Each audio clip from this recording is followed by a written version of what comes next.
My dear brother and sisters, இன்னைக்கு நம்ம பார்க்க போறது கைஜூ நம்பர் 8ல சீசன் 1ல எபிசோடு 10 தான் இன்னைக்கான வீடியோல நம்ம பார்க்க போறோம். போன எபிசோட பார்த்துட்டு இந்த எபிசோடு வரீங்கன்னா கண்டிப்பா சிறிது உங்களுக்கு பிடிச்சிருக்கும் நம்புறேன். அதனால வீடியோக்கு லைக் பண்ணிட்டு புதுசா அடிச்சு பாக்குறீங்கன்னா மறக்காம நம்ம சேனலை சப்ஸ்கிரைப் பண்ணிடுங்க. இது கூட என்னோட இன்ஸ்டாகிராம் லிங்க் கீழே டிஸ்கிரிப்ஷன்ல கொடுத்துருக்கேன். ஃபாலோ பண்ணணும்னு நினைக்கிறவங்க ஃபாலோ பண்ணிக்கலாம். இந்த எபிசோட்ல வர ஒரு சீனை மட்டுமே நான் ஒரு 10-15 வாட்டிக்கு மேல பார்த்திருப்பேன். ஏன்னா அந்த அளவுக்கு இது வேற லெவல்ல இருக்கும். சரி, ரொம்ப பேசாம டைரக்டா கதைக்குள்ள போயிடலாம். கதையோட ஆரம்பத்திலேயே டிஃபென்ஸ் ஃபோர்ஸ் அழிக்கிறதுக்காகவே ஒரு டைக்கு வச்சு இவங்களோட இடத்துக்குள்ள வந்தது மட்டும் இல்லாம அதோட ஃபன்னுக்காக மட்டுமே வைஸ் கேப்டன் கூட சண்டை போட ஆரம்பிச்சிரும். ஃபைட்டோட முடிவுல அதோட கோரை அழிச்சாச்சான்னு பார்த்தா அதுதான் இல்ல. ஏன்னா அது கடைசி நேரத்துல அதோட கோரை ஏமாத்திட்டு முன்ன இருந்ததோட பல மடங்கு பெருசாயிடுது. அப்படி மாறினது மட்டும் இல்லாம அதோட ஃபேட்டிடியூடோ 8ல இருந்து 9க்கு வந்துருது. இதுல நோட் பண்ண வேண்டிய விஷயம் என்னன்னா, இவரால சின்ன சைஸ்ல இருக்கிற கைஜூஸை ஹேண்டில் பண்ண முடியுமே தவிர பெரிய சைஸ்ல இருக்கிற கைஜூஸை ஹேண்டில் பண்றது ரொம்ப கஷ்டம். என்னால ரொம்ப ஆழமா கட் பண்ண முடியல. எப்படி நான் அதோட கோரை அழிக்கிறது?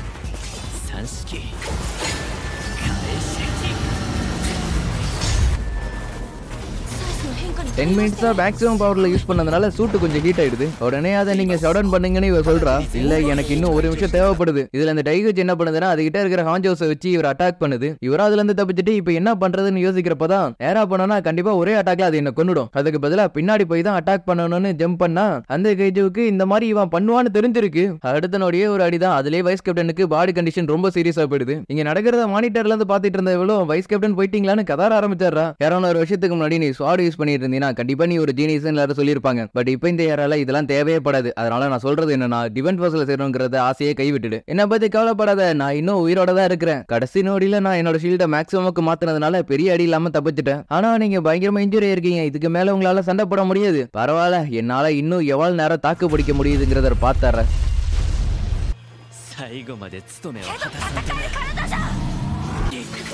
இவர்கிட்ட பிளேடு மட்டும்தான் இருக்கிறதுனால பெருசா எந்த கட்டுமே அது மேல போட முடியல. அப்படியே அந்த கேஜி இவர் அட்டாக் பண்ணும்போது கதை அப்படியே பிளாஷ்பேக்கு போகுது. அந்த ஒரு பிளாஷ்பேக்ல எதுக்காக அவரோட அப்பா டிஃபென்ஸ் ஃபோர்ஸ்ல சேரக்கூடாதுன்னு சொன்னார்னா, பிளேடை தவிர வேற ஏதாச்சும் வெப்பன் யூஸ் பண்ணார்னா இவரோட காம்பேட் பவர் அப்படியே கம்மியாடுது. இந்த ஒரு காரணத்தினாலதான் அவரோட அப்பால இருந்து மத்த டிஃபென்ஸ் ஆபீசர் வரையும் வேணா விட்டுடுன்னு சொல்லியிருப்பாங்க. ஆனா ஒரு ஆள் மட்டும், நீ பிளேடுல ஸ்பெஷலிஸ்டா, அப்பனா நீ கண்டிப்பா எனக்கு தேவைப்படுவேன். ஒரு நாள் இல்லனா ஒரு நாள் ஒரு இக்கட்டான சூழ்நிலை வரப்ப நீ முன்னாடி போய் எனக்கான ஒரு பாத்தை நீ கிரியேட் பண்ணி கொடுப்பியா? இதை கேட்கும் போது அந்த நொடி முடிவு பண்ணுதா இவங்களுக்காக எந்த எல்லைக்கு வேணா போகலான்னு. இந்த பேஸை என்னோட பொறுப்புல அவங்க விட்டுட்டு போயிருக்காங்க. இதை பாதுகாக்கிறதுக்கு என்னோட உயிரை கூட கொடுக்கறதுக்கு நான் தயார் தான்.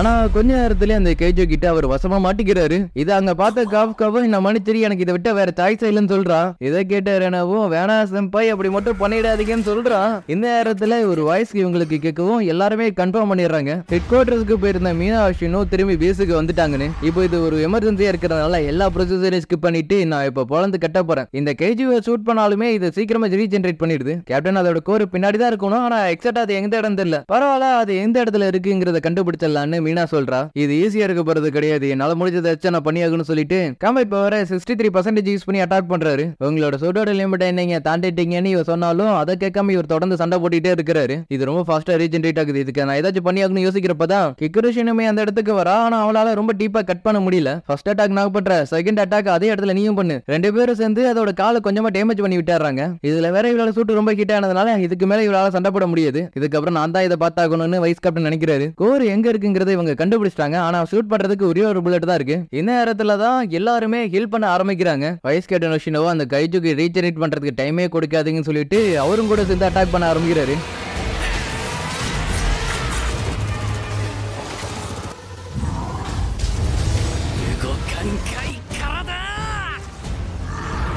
இவரோட சூட்டோட லிமிட்டை தாண்டி இது எல்லாமே எதுக்காக அவர் பண்றாருன்னா, கேப்டனுக்கு ஒரு பாத்தை கிரியேட் பண்ணி கொடுக்கணுங்கிறதுக்காக தான். இந்த நேரத்தில் கேப்டன் அவங்களோட 96% யூஸ் பண்ணி ஒரு அட்டாக் தான்.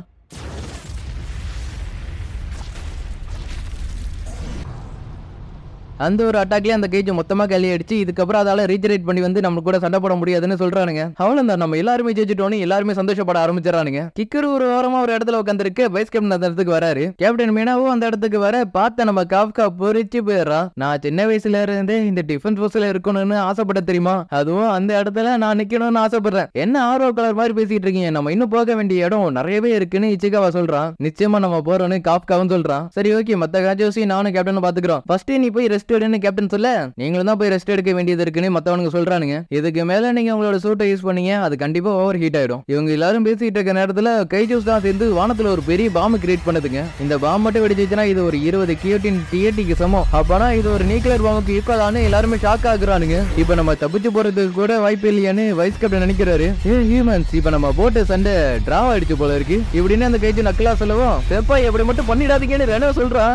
காஃப்கா வேணா விட்டு உன்னால முடியாது கொஞ்சம் எப்படி இவன் ஃபாஸ்டா போறான் ஒரு பர்சன்டேஜ் போற வச்சுட்டு இவ்வளவு ஃபாஸ்டா போக முடியாதுன்னு இவர் யோசிக்கிறாரு. அப்படி எங்க நம்ம ஹீரோ கைஜுவை டிரான்ஸ்ஃபர்மேஷன் ஆக பார்த்த எல்லாரும் ஷாக் ஆயிடுறானுங்க. நம்மளோட பேஸ்ல ரொம்ப பாப்புலரான கைஜுவோட சிக்னல் கிடைச்சிருக்கு. அதுவும் அதோட ஃபேட்டிடியூட் 9.8ல இருக்கு. இதே சிக்னல் தான் நம்பர் 8 கிட்ட இருந்து வந்துச்சு. ஆரம்பத்துல நம்ம ஹீரோ மேல இவர் சந்தேகப்பட்டாலும் நம்ம ஹீரோ பண்ணது எல்லாமே இவரோட கண்ணை மறைச்சிருச்சு. இதை நான் எப்படி பார்க்க முடியும் ஒரு செகண்ட் நம்ம ஹீரோ அவன் மேல நம்பிக்கை வச்சவங்க எல்லாரையும் கொஞ்சம் நினைச்சு பாக்குறான். மீனா சொன்னதே நினைச்சு பாக்குறான். என் கூட சேர்ந்து சண்டை போறதுக்கு இன்னும் வளர வேண்டியது இருக்குன்னு. செம்பாய் இப்ப நீங்க என்ன பண்ண போறீங்க ஏதாச்சும் பண்றதுக்கு உங்களுக்கு ஐடியா இருக்கான்னு இச்சிகாவா கேட்கும். நான் டிஃபென்ஸ் போர்ஸ்ல இருக்கிற தாடி யூனிட்டோட ஆபீசர் சொல்லிட்டு அந்த பாம்பை முடிஞ்ச அளவுக்கு ரொம்ப ஹைட்டுக்கு கொண்டு போயிடுறான். அதே நேரத்துல திரும்பி கீழே விழ எல்லாரும் அவங்களோட ஷீல்டை மேக்ஸ்ல வச்சுட்டு கீழே படுத்துருங்கன்னு மீனா சொல்றா. அந்த பாம்பு வெடிக்கவும் அதால நம்ம மீனாவுக்கு ஏதாவது கூடாதுங்கிறதுக்காக ஷீல்ட் அவளுக்கு முன்னாடி போய் நிக்கிறான்.